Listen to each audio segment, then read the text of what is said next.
ভাবুন তো, আপনি এত লম্বা যে নিজের কান পরিষ্কার করতেও আলাদা কোনো জিনিস লাগে না। শুনতে অদ্ভুত লাগলেও পৃথিবীর সবচেয়ে লম্বা প্রাণী জিরাফ ঠিক এভাবে নিজের কান পরিষ্কার করে। আর সবচেয়ে অবাক করা বিষয় হলো এটার জন্য সে ব্যবহার করে নিজের জিহ্বা। কিন্তু প্রশ্ন হলো, জিরাফের জিহ্বা কতটা বড় যে সেটা নিজের কানে পৌঁছে যায়?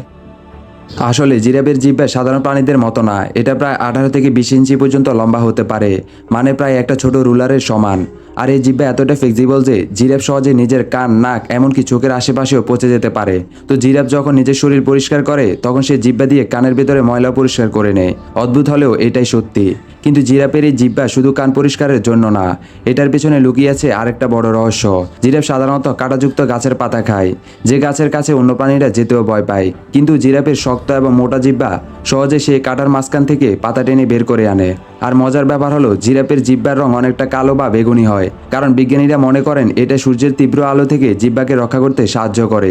এখন ভাবুন তো, একটা প্রাণী নিজের জিহ্বা দিয়ে কান পরিষ্কার করছে, আবার সেই একই জিহ্বা দিয়ে ভয়ঙ্কর কাঁটার ভেতর থেকে খাবারও বের করছে। প্রকৃতি আসলে কতটা রহস্যময়। জিরাফ তারও একটি উদাহরণ। আমরা যাদের শুধু চিড়িয়াখানা শান্ত প্রাণী ভাবি, তাদের শরীরের ভেতরে লুকিয়ে আছে অবিশ্বাস্য সব ক্ষমতা।